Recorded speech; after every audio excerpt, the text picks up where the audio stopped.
This is Mirabella's kitchen, and today I'm making New Orleans chicken curry and soldier's bread.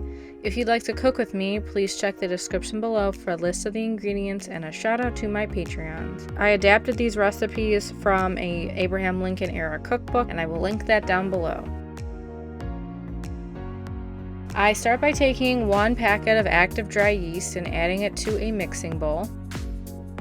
I add a half a cup of warm water that is between 100 and 110 degrees Fahrenheit in temperature. I also add 1 tablespoon of sugar. This is to help feed the yeast. I use a fork to combine everything, and then I set the yeast aside to activate. Once it starts to bubble, that's when you know your yeast is alive and it's ready to go. I also am using bread flour today, so I'm using a spoon to add it into the measuring cup and leveling it off. This is a more accurate way to measure dry ingredients without using weight. I love the smell of yeast. Once the yeast has started to bubble, I add in the 1 cup of bread flour, and then I combine with the water and yeast until I form a small ball of dough.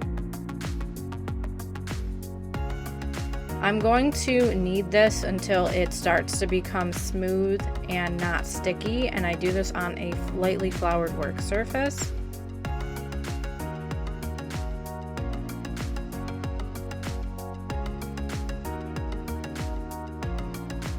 I add that back into the bowl in the shape of a ball, and I add 2 cups of warm water, again between 100 and 110 degrees Fahrenheit, onto the dough. This is going to help the dough double in size, and I'm going to set it aside for about 20 minutes. So it has doubled in size, and there should be bubbles below it on the bottom. So I'm going to add in 2 cups of bread flour. And then once I turned it, you could really see the bubbles. And so I'm going to break up that dough and really combine it in with the additional flour and start molding everything into a ball of dough. And so I'm going to add a half a cup to 1 cup at a time of more flour until I get a smooth and not sticky ball of dough. It took me about 6 total cups from the start to finish. So once I have a relatively smooth and not sticky ball of dough, I lightly flour my work surface, I divide it into 2, and then I knead for 5 minutes for each loaf. You can do it all combined if you'd like. I chose to split it up.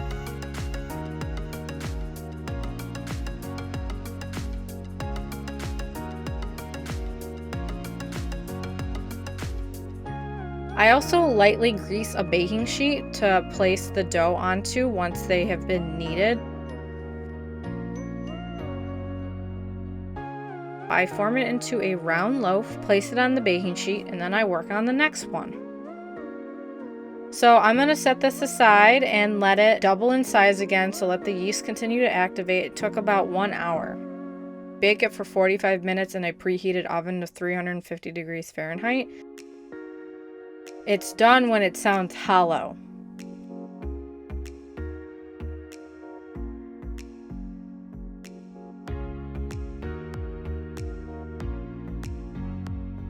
Now I'm going to prepare the curry powder. So I'm taking a half a teaspoon of ground cumin,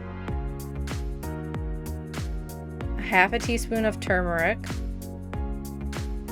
1/2 teaspoon ground mace, 1/2 teaspoon ground ginger,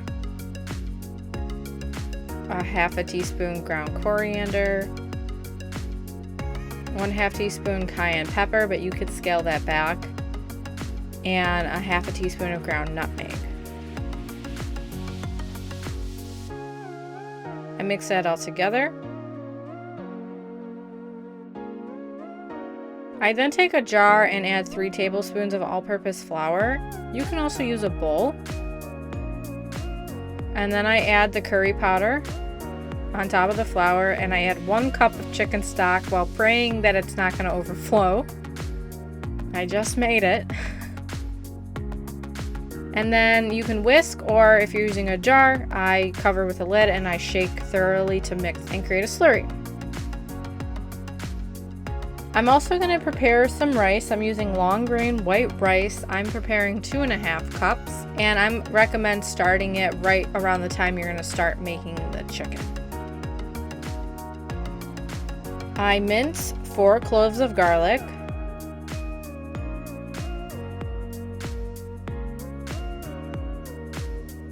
I was going to add 1 whole yellow onion, 1 large yellow onion, but I had some mold on my onion. I felt comfortable salvaging part of the onion. That's what I feel comfortable doing, and I recommend you do what you feel comfortable doing in this situation. So I had about 1/4 of the yellow onion left, so I finely diced it.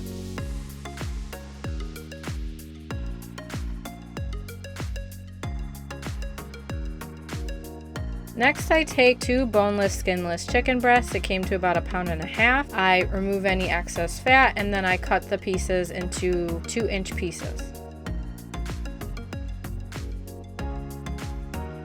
I also take 6 boneless, skinless chicken thighs. It came again to about 1.5 pounds, and I cut it into 2-inch pieces.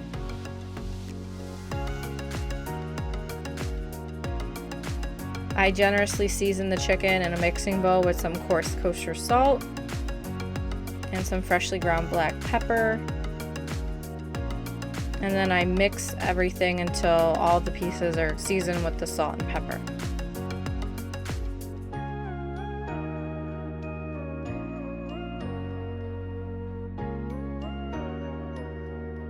I also juice 1 lemon.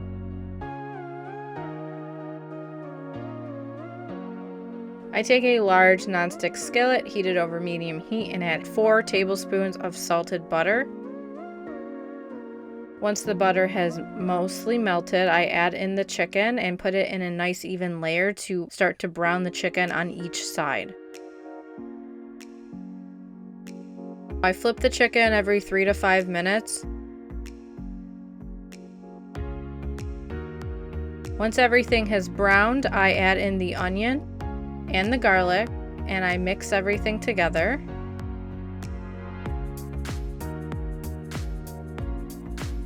I give the slurry a nice shake before adding in the curry powder, the stock, and the flour. The flour is going to help thicken the sauce. I also add in 1 more additional cup of chicken stock. And I give everything a stir to coat all the chicken in the curry powder and the stock. I cover with a lid and let it cook for 10 minutes. I let my rice overcook so the bottom of it burnt to the pan. And I like to use a little vegetable oil when my rice starts to get a little bit dry. I just add a little bit in and just give it a nice stir and cover it again. That's my hack. So for a nice cross section of this soldier's bread,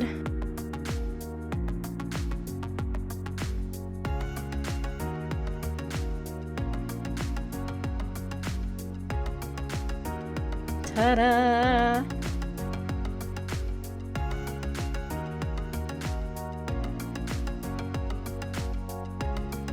I almost forgot the lemon juice. I'd started serving without the lemon juice. It gives it a nice bright finish. So I take a few spoonfuls of rice.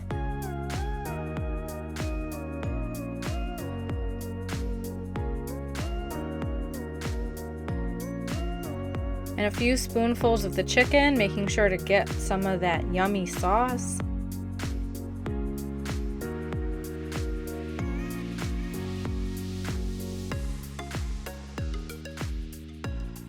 And that's New Orleans style chicken curry and soldier's bread. Thanks for joining me today. I make new videos on cooking every Wednesday. Please support me on Patreon and on Facebook at Mirabella's Kitchen.